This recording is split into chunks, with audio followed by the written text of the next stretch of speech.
Movies of the Meek, where we watch made-for-TV movies and miniseries so you don't have to. From Gia to Xenon, Hysteria to Sybil, welcome to Movies of the Meek. Yeah, High School Lover is a Lifetime movie about a high school senior and aspiring actress, Kelly Winters, who meets a famous actor, Christian Booth. He seems just like a typical fuckboy at first. He's pretty nice, charming, but we find out that he's like super controlling and violent. Yeah. And it causes Kelly and her family to fear for their lives. And James Franco's in it, and he plays her father. And he has a super sleazy mustache for no reason. A great mustache. I have a theory. Do you think they thought that would make him look older? I don't know, Max. Like, I didn't know mustaches could be that wide. Because it's almost as if it extends past the lip, and he like grew in some of his like cheek beard hair to complete the mustache. It's a very wide mustache. I picked this movie because of his mustache. I know. And I thought he was going to be the sleazeball. Yeah. But he's not. He's just actually a very nice father. Yeah, he's a good father. Yeah. He's a good boy. Even though his wife is Christian Sloppy Seconds. Which he makes sure that James Franco knows that. Oh yeah. Yeah. Oh my God. He's like, how do you like my sloppy seconds, Franco? Yeah, Christian was the worst, man. So Worst. One of the things that this movie reminded me of is the 50 Shades of Grey series. A lot of the elements of this film, just because, you know, it is obviously about, at least in the first 50 Shades of Grey movie, it's about this escalation of the situation in which he wants to be interacting with Anastasia Steele. It's about him kind of nudging her into this world until finally he's like, well, this is like worst case scenario, and then he just like beats the shit out of her. And then she's like, never do that to me again. But I have fallen in love with you. I don't know what to do. And so with all of that, you know, Christian Grey in the movie, that's why obviously they're so fucking similar. They have the same fucking name. So Christian in 50 Shades of Grey, Christian's an incredibly wealthy man, and he does take her on a wonderful romantic flight around the town, which is paralleled in this, where Christian Booth takes Kelly for a helicopter ride around the town. And of course, I mean, he goes crazy, and there's an escalation of the way that he behaves towards her. And so there's just these obvious fucking parallels to 50 Shades of Grey. Yeah, I mean, I guess you did not feel the same way because you have not seen those movies. But that is enlightening. Thank you so much for telling me that. You know, and then also just in terms of like structurally, like it's kind of the same as like any of these, what's it called? Uninspired? No, like one of these like forbidden love kind of morality tales where it's very much like, you know, if you do what your heart desires, it's like, and it's not something that you should be doing, like, this is the terrible outcome that could happen, you know, which is it's kind of like the movie Fatal Attraction, if you've seen that. You know, and it's the structure of those movies is always like, you know, you're told not to do it, you do it anyway. You're told you gotta stop, you don't stop, and then at the very end there's like a really crazy climax where it's like, what? Whoa, things are crazy. And this movie followed that to a T. But it just James Franco's character. Just kidding. James Franco's character plays her father, and he warns her that she's too young for that lifestyle of partying and doing drugs and all of that. But that's not what causes the relationship to break down. Christian, I mean, he has some issues, but it's really just because she's a child and she's still in high school. Like, he can't be with her 24/7. But he warns Franco warns Christian. He's like, she's a fucking kid. Let her grow up, man. Yeah. You know, she's 17. Let her just fucking grow up. And Christian's like, nah. Well, he's like, okay, and then he's like, nah. Yeah. Oh God. Oh. I mean, let's start right off the bat. So there's a movie within the movie. I love movies, dude. I love the meta movie making. Which is I mean, that was a great way to start it off. I was like, oh, here we are. Yeah, I think it's a Casablanca remake. I'm hoping it's a Lifetime Casablanca remake. I also absolutely love how he's not like one of the huger parts of the set. He's a DP. Yeah. Like, that was one of my favorite things ever, because like the chair, like the way that they show him in the very beginning, and he's like just super focused, you're just like, okay, so he's obviously the director. And then like halfway through the film, he's like, you're just a mediocre DP, like no one's gonna care if you're replaced. And he's like, yeah, I don't give a fuck about my job, stay the fuck away from my daughter. And he's just like, okay, I'm not gonna do that, I'm a piece of shit. And he's like, I will beat you to fucking death. And of course it's on this wonderful set that you're introduced to. Kelly comes in and she's like, hey Dad, how's it going? And he's like, you want to meet the stars? You want to meet that guy that looks like Jack Sparrow? And she's like, no, Fedora Man? Jack Sparrow's kind of fucking lame. And he's like, what about, Jack Sparrow's brother? And she checks him out, and she's like, no, I'm fine. And that, of course, happens to be Christian. 10 out of 10. Great time. Oh, yeah. So...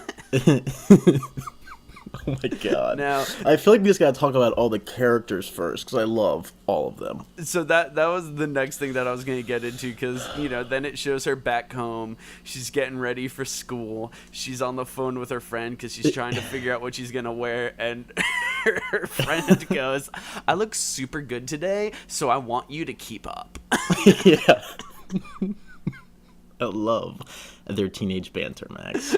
And so, she steals her stepmom Sam's outfit. Yes, jumpsuit, a black jumpsuit. A black jumpsuit, which was a pretty rockin' jumpsuit. Yeah. And so she steals the stepmom's outfit. The stepmom, of course, catches her, but she's like, you know what? Like, I'm trying to get you to like me, and so I'm going to support your whoring. So definitely just go do it. And so that's when it then introduces us to something that they do a lot in this movie for some ungodly reason, which is walk and talks. Oh. There's a lot of walk and talks in this movie. There's some walk and talks. There's some sitting in limos and talking. A lot of just crazy banter. But I was shocked how many legit they're like, how much of this hallway in this high school can we show? They go back I guess to all of it. These same locations over and over. Like, how many times is there a scene in the limo of them talking? How many times is there a scene in the hallway when they're talking? Yeah. It's crazy. Personal favorite thing about this movie is when he's stalking her in the limo. Oh yeah. That's like a little montage of him just like driving around town looking for her. Because that's one of the least menacing things I've ever seen.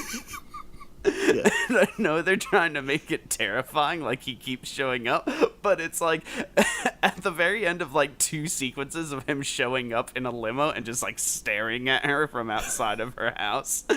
Like then they show it in the motorcycle, and it's like, yeah, you should have just done a motorcycle stalking scene. That's one, more cliched, and 2, actually like can be terrifying. But a guy showing up in a limo, like it looks like he's trying to take her to a party.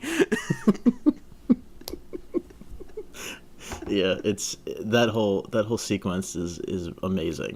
That's like supposed to be him going crazy, because right after that scene, that's when he like flips out on the football field. So good.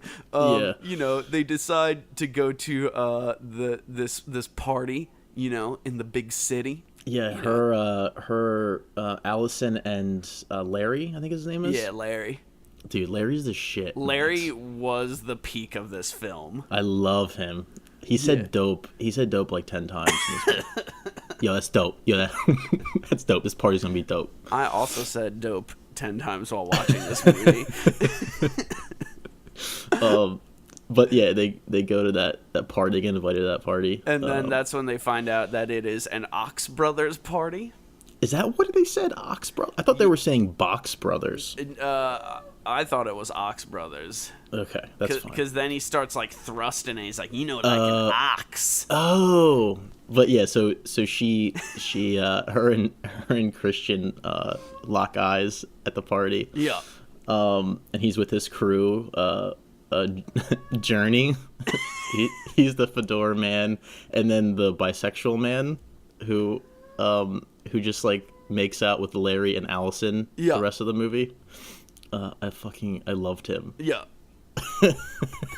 I love how, you know, they you know, Kelly is introduced to Christian, and Christian's just like, hey, never seen you around here. And she's like, well, that's because I'm a child.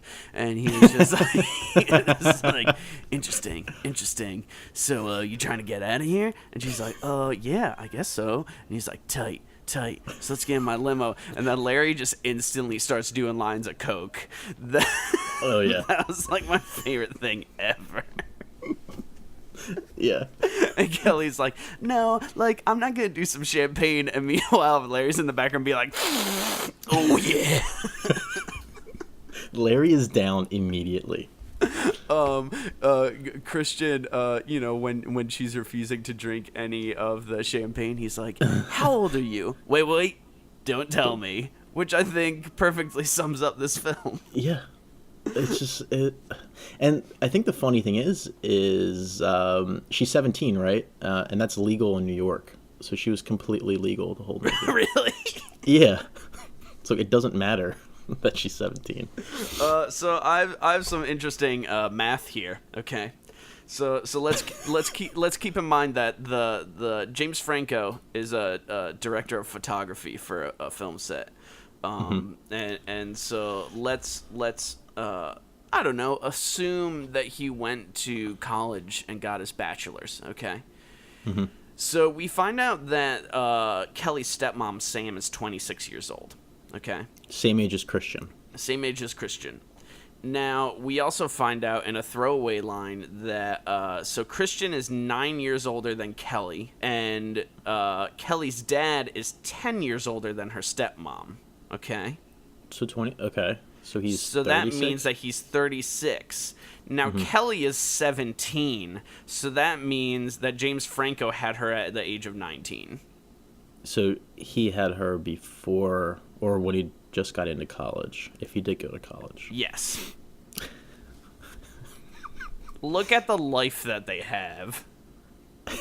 How did he manage to have that happen? I was thinking that the whole movie, and the only thing I can think of is that's Sam's money. Okay. Because Sam was a former model, and that explains why she was with Christian, because they met that way because they were in the same circles. Okay. But I don't know if models make that much money. I mean, it wasn't that crazy of a house, but it was a very nice middle class house. And it was outskirts of New York. Yeah, like at the She's beach. going to a nice school. Yeah, I guess you're right. You know, they have the ability for everyone to be able to take transportation in and out of the city whenever. It doesn't add up. All right, so Great, 3 years. All right, so they have their little cocaine party in the limo. They go back to his place. I think they have their first kiss. Yep, and then she decides that she's gonna bail, and so he gets her phone number, and then it introduces one of my least favorite things that happens in movies, which is when there are text messages on the screen. I love that, Max. I haven't seen a show do that or a movie since like first LOL season of House with Miley Cyrus. Yeah, House of Cards did it too. No, it was kind of cool back then. I have never watched and will not watch or support that show.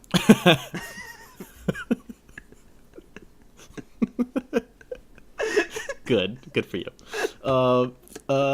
Yeah, I thought it was a little tacky in this movie. It was very tacky. There was a couple scenes that I think were supposed to have some kind of emotional impact, but the texting just ruined it. I like the one. I think it's right after they exchange numbers and she's walking to her driveway and they're like going back and forth, and then she's like starts a text and she stops, and then the scene ends. Yeah, she shouldn't even send a text to him. Okay, so I guess we're like kind of at the concert. Oh my god. She gets grounded or something. Prince Rama? Which is a real band, I found out. I did too. They're credited in the intro. This has like intro credits. Yeah. The Prince Rama, what a band. What a scene. I'll be honest, like, so obviously they're bad. But the soundtrack, when it's just like that kind of ambient music, which happens a few times, I enjoyed it. Like the synthy ambient music you're talking about? No, yeah, it actually built a little tension for me. Like it worked. Yeah. But I think overall, the audio mix was, especially with the dialogue, was kind of fucking terrible. And I know I was on a plane next to a huge jet engine, I know, but yes. I felt like it was a little quiet in some spots, and any of the what was it called, like Foley sound, like the one that sticks out is right after she meets Christian and they're in the limo. It cuts this terrible B-roll of Times Square. Like it's I don't know what that was, but Times Square is a place you think of as being very active, lots of people, and this shot of Times Square was like just a bunch of parked cars. Like, with no movement at all. So I don't know what that was, but you hear what sounds to be a party. There's like a bottle that just been like a champagne bottle was just popped, and then it like cuts to the inside. Like it just sounds so bad. Like they found it was like a loop on GarageBand or something they pulled. Now that also parallels to the concert sets being bad. Because the entrance for, I don't know, is that trying to pretend to be Madison Square Garden? Because it's clearly a set. And then when you see footage of the concert, there's clearly maximum 70 people there. Yeah.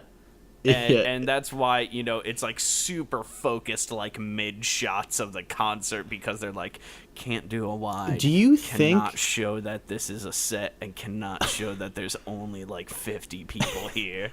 I didn't pay close enough attention to this, but the layout of the concert arena looked the same as the bar earlier in the film. Oh, yeah. Like there's that same balcony that Christian's hanging out on. I think it's the same set. I mean, it's probably safe to assume that. Just different colors. Yeah, they just exactly. It's blue lighting. Very blue. I love when they walk in and James Franco's like, "I'm gonna get a beer." He's like, "What do we do? Like, are there seats or?" And she's like, "No, you just stand." And he's like, "I'm gonna get a beer," and she's like, "The line is like 100 years long." And it's legit just like a fucking empty bar. I'm a film guy. I don't really know what music is or what concerts are like. This guy's like 35, 36 years old. He's exactly 36 years old. He's... Sorry. I'm so sorry. But that gives her some time to go back and hang with Christian, who's also at the concert. Oh my god, this fucking movie. And then it's just like a repeat of the 5 minutes before this scene. The fucking Larry and Allison are making out with the bisexual man. Yeah. And doing coke, and Christian's kind of being weird. Yeah. And then what's interesting about this is the first time James Franco meets Christian. Well, that is only that only happens because she's like, well, I'm gonna go out there because my friend is out there, and so she goes out there, and then of course James Franco has to dance because he fucking rules at dancing. God, dude, what is this? Him pretending to be bad at dancing? Yes. Like, I have no idea what was happening. I'm pretty sure that's him pretending to be bad at dancing. And so James Franco just does some fucking rock and dance moves, and Christian is like an evil villain from like a 1960s TV movie, and he's just like glaring at them, and he's like, that man wants to fuck her. I need to intrude. And so then he goes I got that vibe too, Max. He goes but over Larry to already introduce himself. Larry told him that was her father, and he still looked like that. Oh yeah. I was like, what the fuck is happening? Yeah, so anyway, go ahead. He goes up to the fucking... And so he goes there, and he's just trying to, like, become a third wheel, and Franco's just like, no, you should leave now. They are all 17. Yeah, he's like, these are children. And, fucking Christian is just like, yeah, I mean, like, I don't care.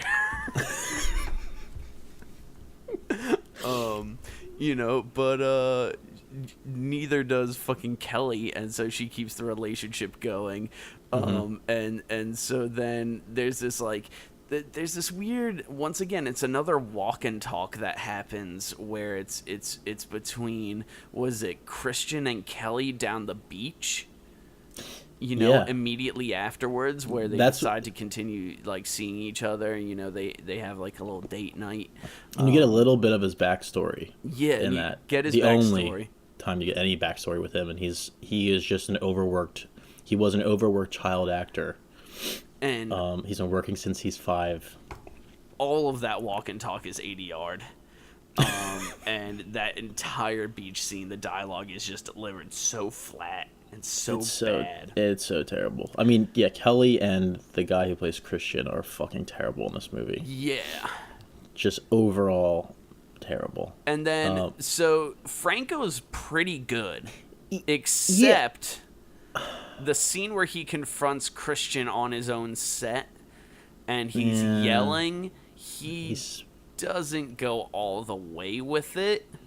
Yeah. Which I wonder if that's because... So apparently James Franco co-directed this film. Yeah, I read that. And do you think that it's because he didn't feel like doing more takes, and since he's co-director, he allowed himself to do that? Probably. I kind of get the feeling, too. Like, I don't know. Most of the movie, he seemed like he was just kind of having fun. Like, he didn't really care too much about this movie, to be honest. And that scene... is where, like you were saying, we needed a little more. Yeah. Maybe some punches thrown or something. But yeah. He did spit a lot, so that's something. So there's, after this beach scene, she's flying high on the wings of her love. Oh my God. And she goes back home, and her being in love, of course, makes her family dynamic better because now she's super happy. And so James Franco is then dancing once again. Well, he's okay. This is my favorite scene in the whole movie. Oh yeah, no, it's amazing. He's cooking meatballs, and the whole family's in the kitchen just watching him cook meatballs, and like we get it. He's a bad cook because everyone tries it, and everyone's like, "Ill, James Franco, these are terrible meatballs." Yeah. And then he's like, well, I may be a bad chef, but I'm an excellent dancer. And the whole time the whole time this scene is happening, there's like this really shitty generic dance music playing. And like I don't know where it is, but he just turns it up, and the whole family just starts dancing for like a solid 2 minutes. And he's saying like really weird things to his youngest daughter. He was like, show off your bod, show your bod off. Did you also, I don't know if you saw any of the trailers for The Disaster Artist. Yeah. And I don't know when these two movies were filmed. But I feel like some of that accent came out like throughout this movie, especially in this scene. He had a little Tommy Wiseau coming out. But I guess we'll never know. But later that night, Kelly gets a text from Christian, and this is my next favorite scene, which is the helicopter scene. Yeah. Oh my god. He's a pilot. She blows him in the helicopter. There's so many things that happen in this scene. So this is supposed to be, again, an emotional scene, and was it not for you?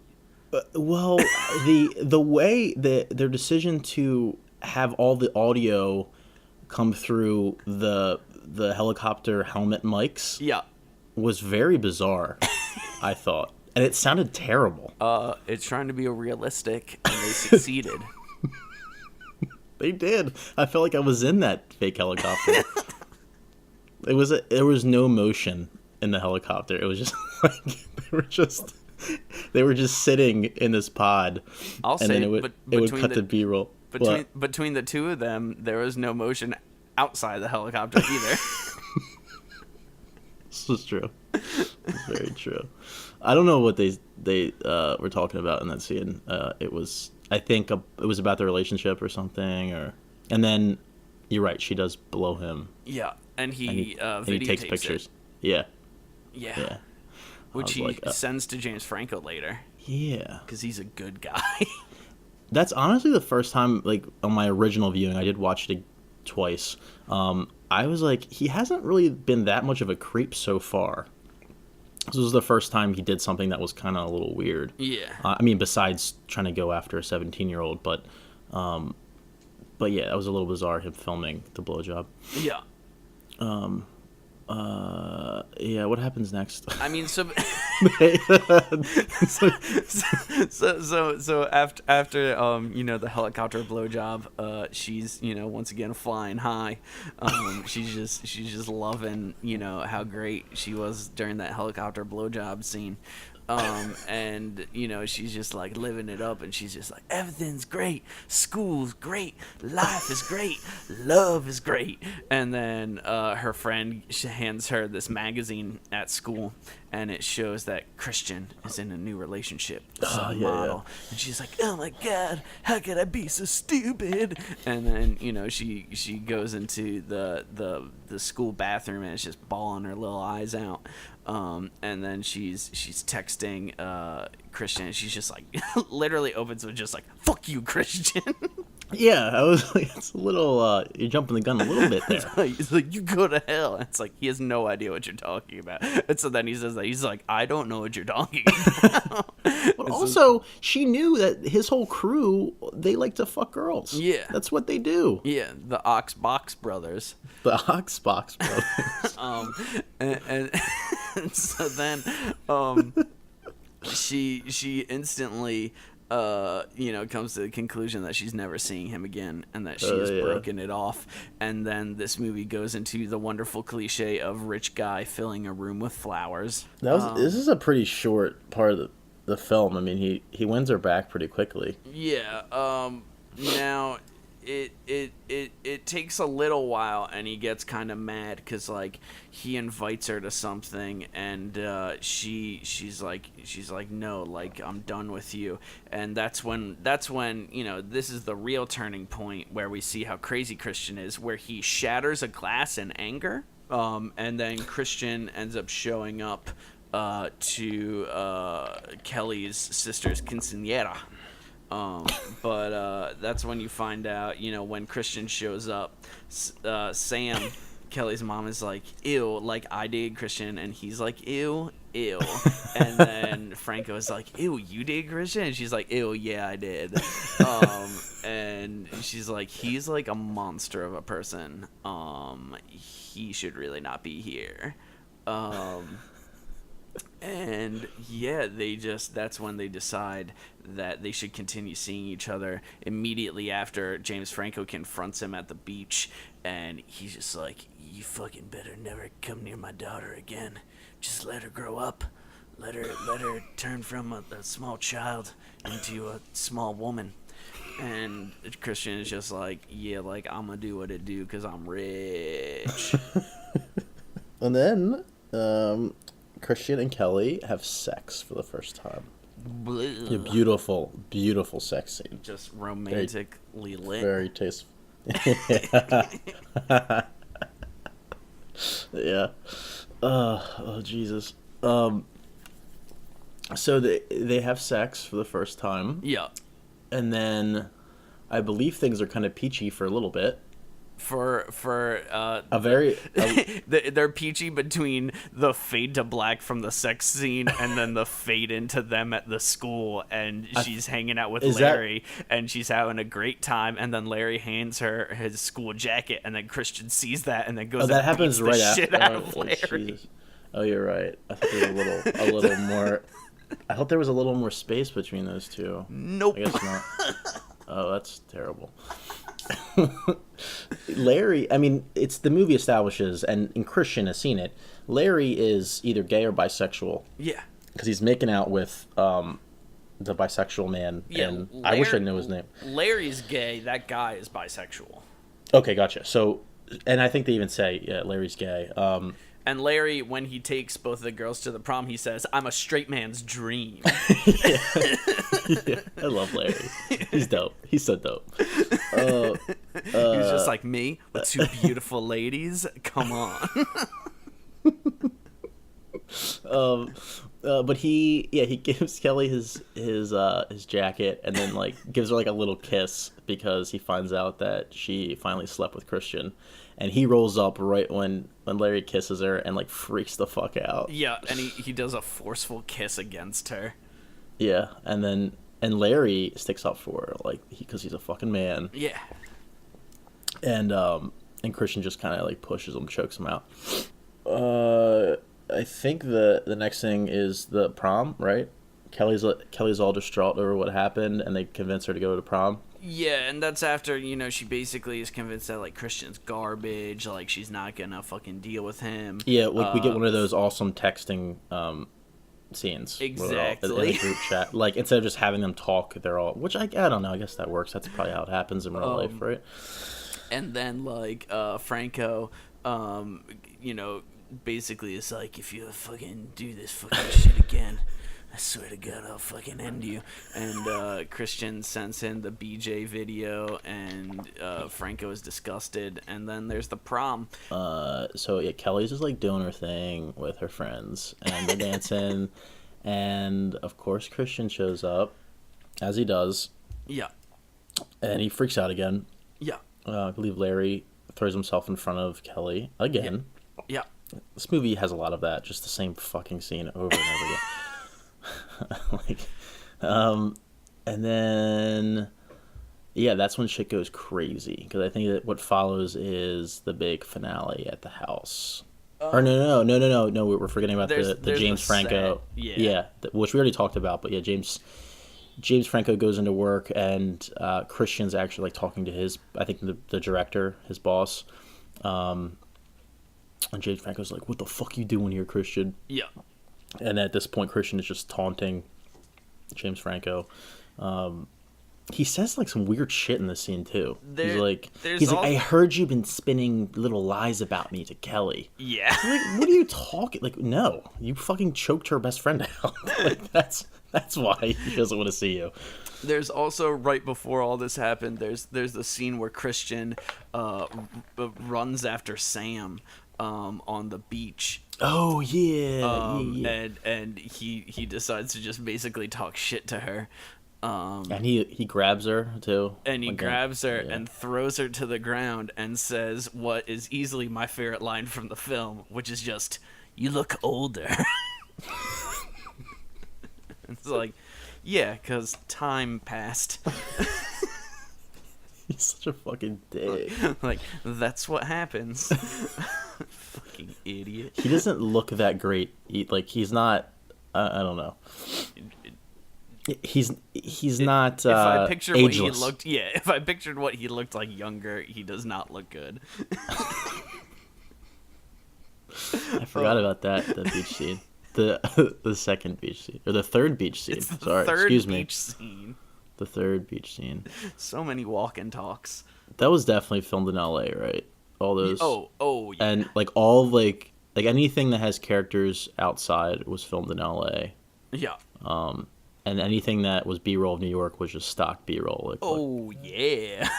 And like I said earlier, the Times Square B-roll, I don't know what that was. Anything that was, as I called it, a helicopter scene was also B-roll. No, that was real. What are you talking about? Oh. No, I'm just that was a fake helicopter scene. So after the confrontation, Christian shows up on the motorcycle and he decides that he's gonna break into the fucking house. And he's walking around, and my personal favorite thing is that they're watching like a 1950s horror movie, which is just like, what are you doing? What are you doing, movie? And he breaks in, and then he's going around with a hammer, and then he's breaking down each door, and he's just like, "Kelly, I just want to talk to you. Come on, babe. Come on. I don't want to do this, babe. babe. Come on, babe. And then when he gets to Sam, he beats her in the head with a hammer. Yeah, he beats her over the head real quick. Which is insane. Now, before that happens, Kelly, of course, calls James Franco, and she's like, "What should I do?" And he's like, "Call the cops." And it's like, you should have done that first. Yeah. But anyway, so she hangs up with Franco, and she calls the cops, and she stays on the phone with the cops, and Franco gets there before the cops, which is crazy. He's traveling from the city. Yeah, from the city. That is not possible. And again, we don't really know the geography of the location. I mean, we know New York City, obviously, but I don't know where she lives. They say by the beach, but I don't know what the fuck that means. Yeah. But yeah, it's amazing how he gets there as fast as he does. I love when he gets the call that his wife and daughter are about to be murdered. He's like in the middle of talking to the director on set, and he's like, "Sorry, I gotta take this," and the director just like fucking rolls his eyes, like he knows what, like, him and Christian Booth just had a huge confrontation on set. Like, he knows shit's going south with his family, and he rolls his eyes like it's the most annoying thing in the world. He's like, "This loser. Way to not be able to keep your work and your private life separate, you piece of shit." This Lifetime remake of Casablanca is so important.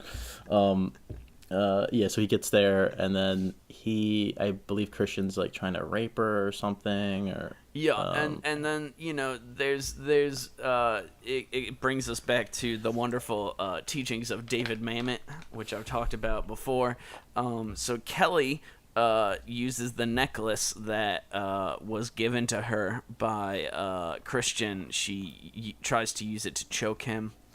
And so it's this little thing that happens on the beach. He gives her a necklace, and she's like, "Oh my god, it's beautiful." And then later on in the film, actually, there's the one time that he goes into her room, and then he's just looking around, and he sees the necklace on the wall next to. She has a poster of him in her room, which is. She has a poster of all the people in his crew. Like she has Fedora Man on the wall, and Christian. Oh, that was kind of weird. I think he take the necklace in this scene right before he beats Samantha over the head. Yeah, and so she gets it out of his hands when he's trying to. I don't know whether or not he's trying to rape her or just try and convince her that he's not a piece of garbage. Either way, it's not working. And then she starts to choke him with the necklace. And they kill him. Yeah. So, Franco comes home, and they have a little fight. And I believe Christian knocks him down the stairs, and then Kelly grabs a trophy or something. I don't know what the hell that thing was, and just straight up stabs Christian in the chest. like, Yeah. like murders him. Is that when he dies, or I thought Samantha comes over and beats him over the head again? Yeah, he gets beat over the head again, and then he's just on the ground, lifeless. Yeah, he's straight up dead. And then they all just kind of sit outside on the stoop and wait for the cops to show up. And roll credits. A very bizarre ending. Very bizarre. There's Super no resolution. weird. Yeah, right. There was nothing. There was no. Like, I was expecting at least one little exchange between Franco and Kelly, but I don't know. Anything, Just something. But yeah, this was a fun one, Max. I enjoyed it, I think I did too. I think, once again, like, this is a tried and true structure for this kind of movies. Mm-hmm. Like, this movie has been done to death so many times that it's kind of impossible to fuck it up real bad. They tried. They tried to fuck it up. No, it wasn't that bad. I thought it was fun for what it was. Next week, we will be reviewing the 1998 Justice League TV movie. Thank you for picking that. It is stylized after the real world, and everyone should be excited. I will post a link to it on our Twitter. 'Cause you can't get it anywhere.